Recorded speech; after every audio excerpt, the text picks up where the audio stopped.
नमस्कार सभी दर्शक मित्रों को श्री देवेंद्र महाराज का जय श्री कृष्ण, जय श्रीमन्नारायण, जय जिनेन्द्र। तो नवग्रहों की सीरीज में आज हम राहु और केतु को साथ में लेंगे।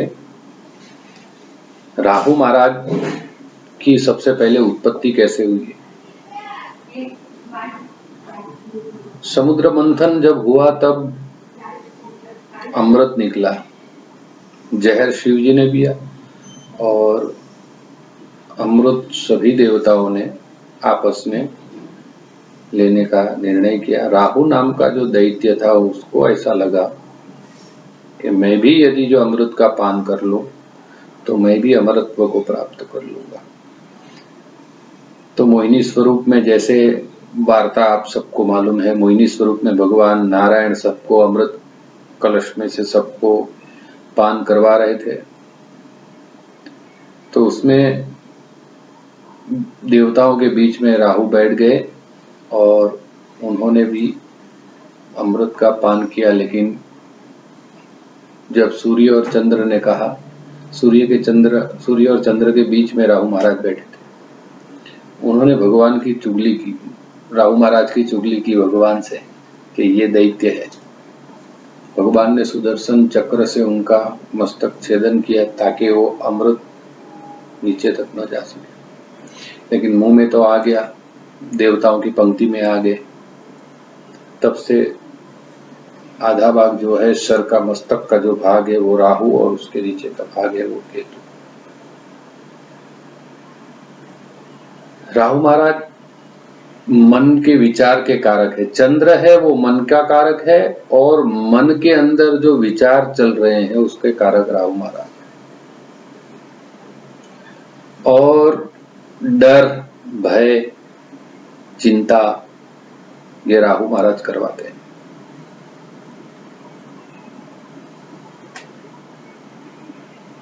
कन्या राशि उनकी स्वराशि है, मिथुन राशि में उच्च के और धन राशि में वो नीच के होते हैं। देखिए राहु महाराज, राहु का फल क्या है?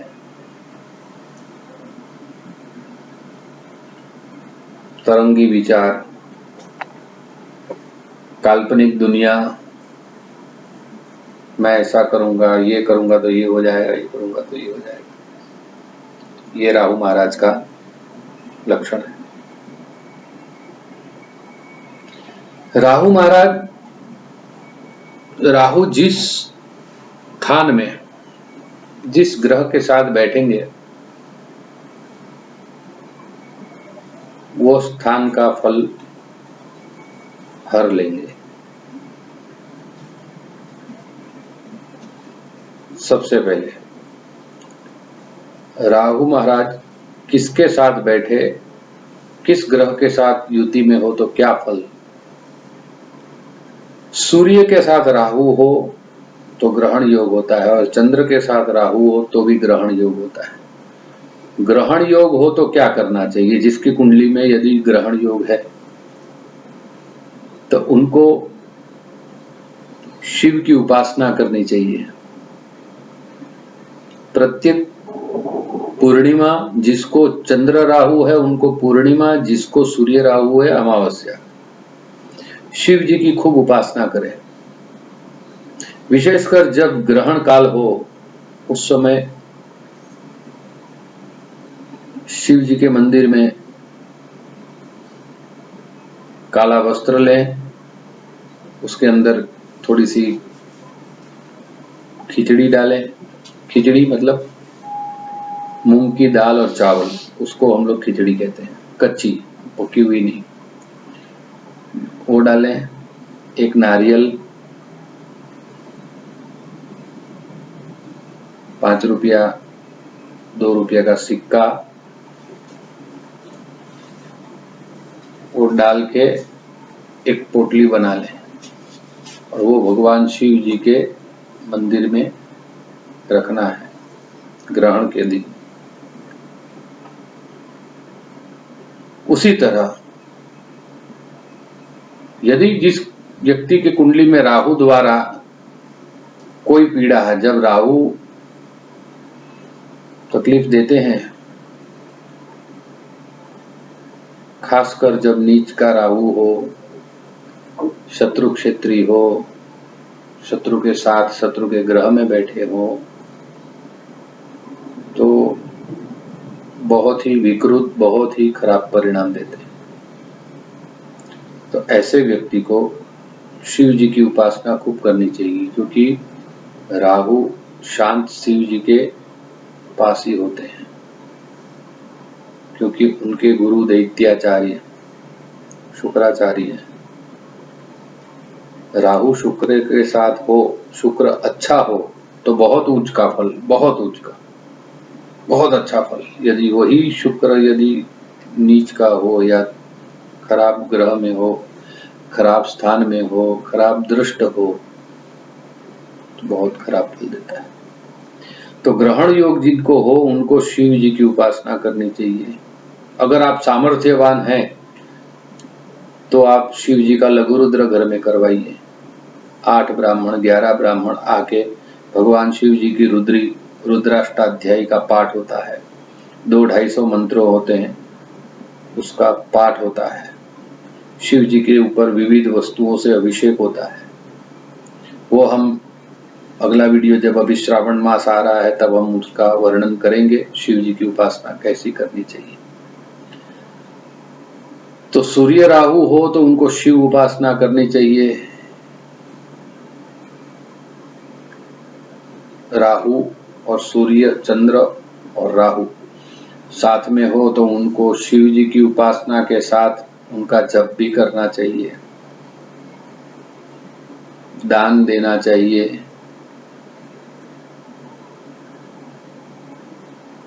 और बहुत ही अच्छा उपाय मैं आपको बताता हूं। राहु की पीड़ा जिसको हो उनको, जो अंध होते हैं, अपाहिज होते हैं, उनको कंबल दान करें। उनको ठंडी के समय में शेड मतलब पतरा है या ऐसा कुछ, ऐसे व्यक्तियों को इलाज के लिए मदद करें। राहु खूब प्रसन्न होंगे, उसमें बहुत अच्छा पॉजिटिव रिजल्ट देंगे। अपाहिजों को मदद, राहु एकदम बलवान होगा। चंद्र राहु जिसकी कुंडली में हो उनको पूर्णिमा के दिन शिव जी के ऊपर दूध से अभिषेक करना चाहिए। चावल और चीनी भगवान के सामने इस तरह आपको रखना है, भगवान शिव जी के सामने 7 बार, 7 मुट्ठी मतलब 7 ढगली करनी है। उसके ऊपर एक सुपारी रखनी है। चंद्र राहु वाले को कह रहा हूं, एक सुपारी रखनी है, 1 रुपए का सिक्का रखना है और सफेद पुष्प से, मोगरे के पुष्प मिले तो बहुत अच्छा, अगर मोगरा ना मिले तो बिली मिले, बिल्वा पत्र तो भी अच्छा, शिव जी को अर्पण करे। चांदी का एक बिली पत्र भगवान को अर्पण करे ग्रहण के दिन, जिनको चंद्र राहु हो, तो वो भी सबसे अच्छा उपाय है। महामृत्युंजय का जप खूब करें। तो सूर्य और चंद्र के साथ राहु हो तो ग्रहण योग होता है। मंगल और राहु साथ में हो तो अकस्मात योग होता है। मंगल राहु अच्छा योग नहीं होता है। शनि और राहु जिसकी कुंडली में साथ में हो तो वो श्रापित दोष निर्माण होता है, पितरों की तकलीफ होती है। किस किस स्थान में हो तो किस तरह की तकलीफ होती है वो हम चर्चा शायद बाद में करेंगे। लेकिन शनि राहु किसी भी स्थान में साथ में हो तो वो पितृदोष कहलाता है, श्रापित दोष कहलाता है। श्रापित दोष जिसकी कुंडली में हो उनको 3 चीज की विशेष तकलीफ रहेगी। एक संतान में बाधा, दूसरी विवाह में बाधा और तीसरी व्यापार में बाधा। अचानक व्यापार बंद हो जाएगा, अचानक ही सब होगा, शॉर्ट टर्म में सब अचानक, कुछ सूझेगा ही नहीं, क्या अच्छा भला चल रहा था अचानक कैसे हो गया। यदि शनि राहु लग्न में हो तो व्यक्ति क्रोधी होता है, शंकाशील होता है, भूत प्रेत आदि में विश्वास करने वाला होता है, किंचित रोगी भी होता है। यही शनि राहु द्वितीय स्थान में हो तो धन संबंधी उसको चिंता रहती है, पूर्वजों का धन वो खत्म कर देता है। तीसरे स्थान में यदि शनि राहु साथ में हो पराक्रम भाव में, तो उनको पराक्रम में तकलीफ होती है। पराक्रम का मतलब कोई भी कार्य की डेयरिंग नहीं आती है, और डेयरिंग आती है तो ओवर कॉन्फिडेंस में वो सब खत्म कर देता है।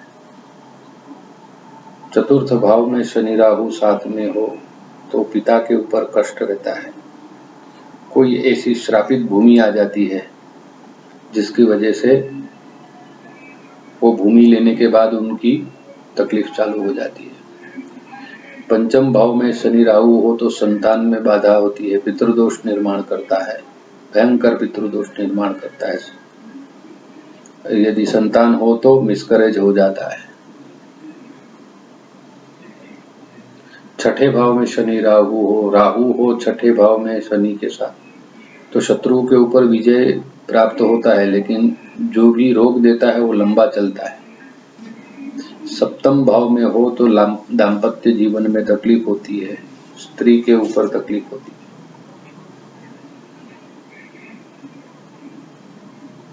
अष्टम भाव में यदि शनि राहु का योग होता है,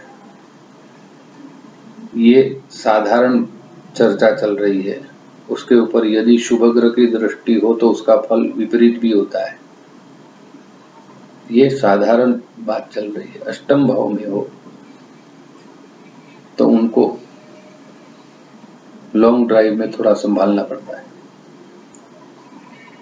नवम भाव में हो, नौवें भाव में हो तो भाग्योन्नति में देरी होती है, भाग्योन्नति में थोड़ी बाधा होती है। दसम स्थान में हो तो उनको जो भी मेहनत करते हैं 100 की मेहनत का 50 रुपया ही मिलता है।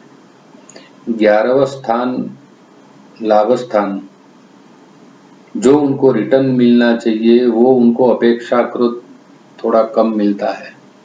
शुभ ग्रह से युक्त या दृष्ट हो तो 4 गुना फल मिलता है। द्वादश स्थान में शनि राहु हो तो पितृदोष के कारण तकलीफ होती है। कोई भी अपने बुजुर्ग छोटी उम्र में चले जाते हैं, अपने सगे भाई या पिता के छोटे भाई छोटी उम्र में उनका देहांत हो जाता है, तो ये सब पितृदोष के कारण है। तभी श्रापित योग निर्माण होने से पितृदोष निर्माण होता है, और पितृदोष निर्माण होने से आपको उसका विधान विद्वान ब्राह्मणों के पास मार्गदर्शन से, विद्वान ज्योतिषियों के मार्गदर्शन से उनका निवारण करवाना चाहिए।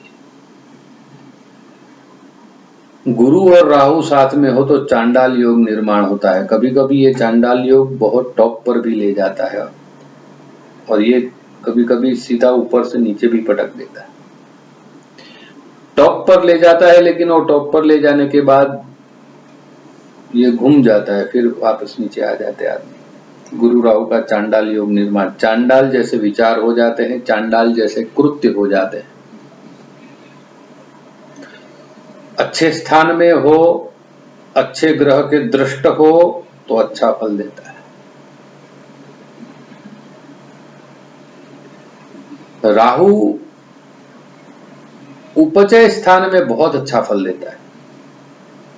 अभी उपचय स्थान का मतलब हो गया 3, 6, 10 और 11।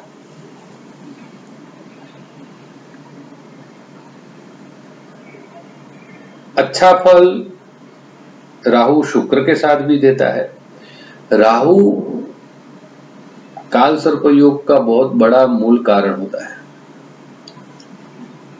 काल सर्प योग की कुंडली, काल सर्प योग का हमारा वीडियो आप देखेंगे तो उसके अंदर हमने विस्तार से चर्चा की है।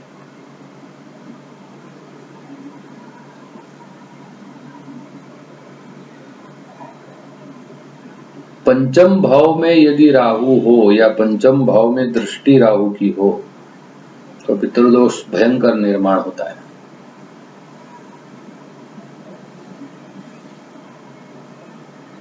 जैसे लग्न में, पंचम भाव में, सप्तम भाव में और द्वादश भाव में राहु हो तो वो पितृदोष का कारण होता है।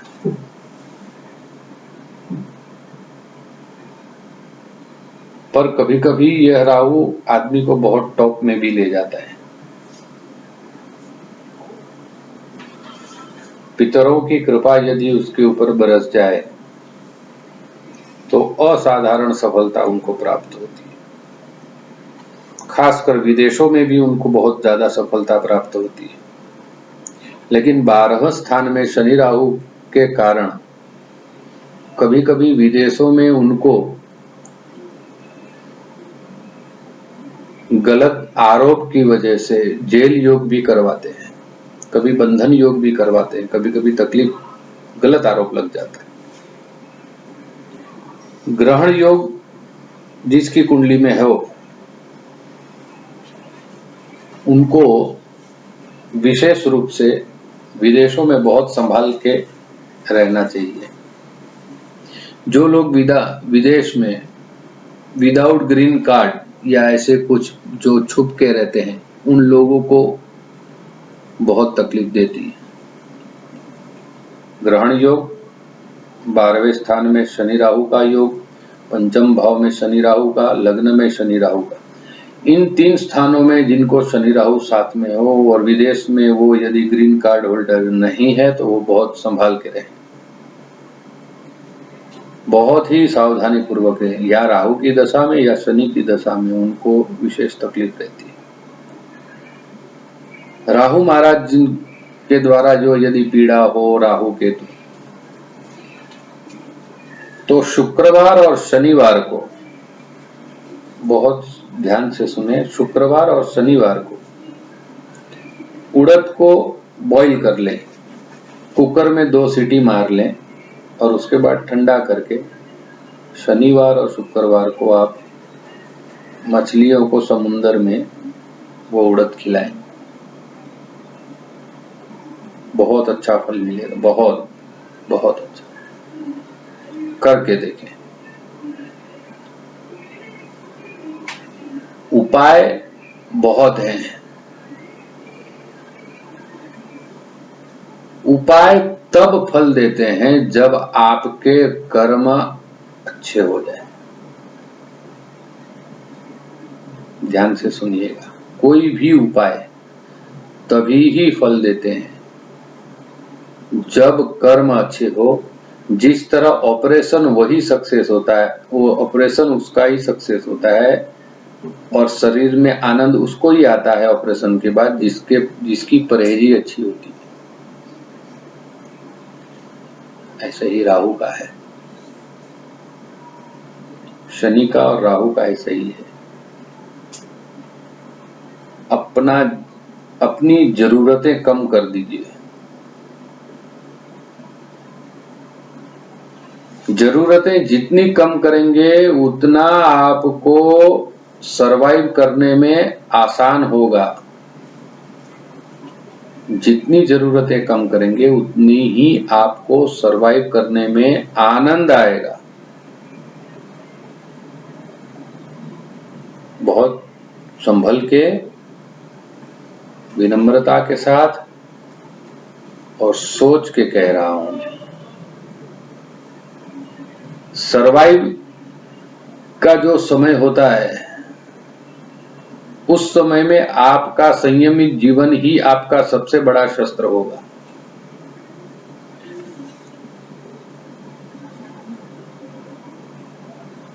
वैश्विक मंदी में यदि टिकना हो तो हम खर्च पर कंट्रोल करने को कहते हैं, सेम वही चीज है। जरूरतें को कम कीजिए, 7.5 में उतना ही अच्छा फल मिलेगा। देखिए, व्यापार जैसा है ना वैसा लाइफ टाइम रहने वाला नहीं है। तो है तो खुश रहिए, नहीं है तो भी खुश रहिए। वो कब होगा? जब है तो आप कंट्रोल में रहेंगे, तो नहीं होगा तो आप ज्यादा कंट्रोल में रहेंगे। क्योंकि नहीं तो फिर डिप्रेशन का शिकार, रोग का शिकार। इसीलिए थोड़ा संयमी जीवन आनंद देगा। राहु महाराज का भी ऐसा ही है।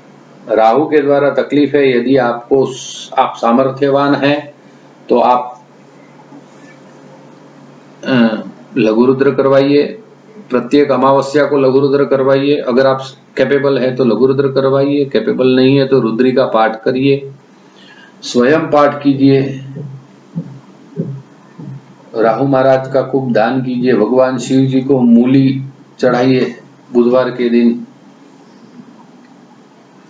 भगवान शिव जी के मंदिर में।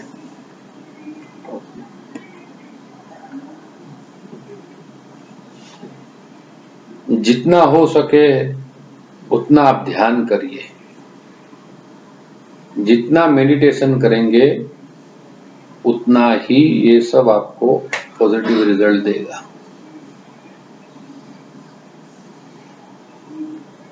अगर हम नवग्रह की सीरीज में आज हम राहु और केतु के ऊपर जो ये वीडियो कर रहे हैं, आपको संतोषकारक लगे तो आप लाइक और सब्सक्राइब करिएगा। हम जितना हमारी माँ हमें प्रेरणा देती है, जितना गुरु महाराज की कृपा से हमें ज्ञान प्राप्त हुआ है, उतना हमने आपके साथ शेयर किया। इन सारी सीरीजों में कुछ भी हमसे बोलने में त्रुटि रह गई हो, कोई उपाय हमसे कहने में रह गया हो, तो आप सभी से अनुरोध है,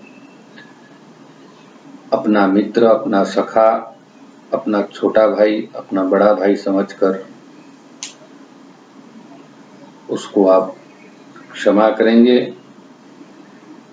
और ये उपाय करने के बाद आपको अपने जीवन में क्या फल मिला, आप कमेंट बॉक्स में भले 3 महीने 6 महीने के बाद भी आप लिख सकते हैं, ताकि आपका किया हुआ उपाय का अनुभव लोगों के साथ आप शेयर कर सको। तो आज का वीडियो शनि और राहु और केतु हमने एक साथ में किया है। जो हमने आपको मछलियों को खिलाने के लिए कहा था, वो केतु का रामबाण इलाज है। रामबाण, केतु की पीड़ा के लिए रामबाण इलाज, मछली को बॉईल किया हुआ उड़द खिलाइए और फिर आप बोलिए। कम से कम शुक्रवार शनिवार, कम से कम 11 शुक्रवार और 11 शनिवार जाएगा, आपको उसका रिजल्ट दिखना चालू हो जाएगा। इसी प्रार्थना के साथ हम राहु महाराज के चरण में प्रार्थना करते हैं कि जो भी यह उपाय करे, भगवान आपके चरण में आए, आप उनका कल्याण करना। भगवान शिव जी के चरण में हम आज ये कार्यक्रम अर्पण करते हैं, भगवान शिव जी को वंदन करते हैं। ध्याये नित्यं महेशं रजतगिरिनिभं चारुचन्द्रावतंसं रत्नाकल्पोज्ज्वलांगं परशुमृगवराभीतिहस्तं प्रसन्नं पद्मा सीनं समन्तात् स्तुतममरगणैर्व्याघ्रकृत्तिं वसानं विश्वाद्यं विश्ववन्द्यं निखिलभयहरं पञ्चवक्त्रं त्रिनेत्रं त्र्यम्बकेश्वर महादेव की। ओम नमः शिवाय।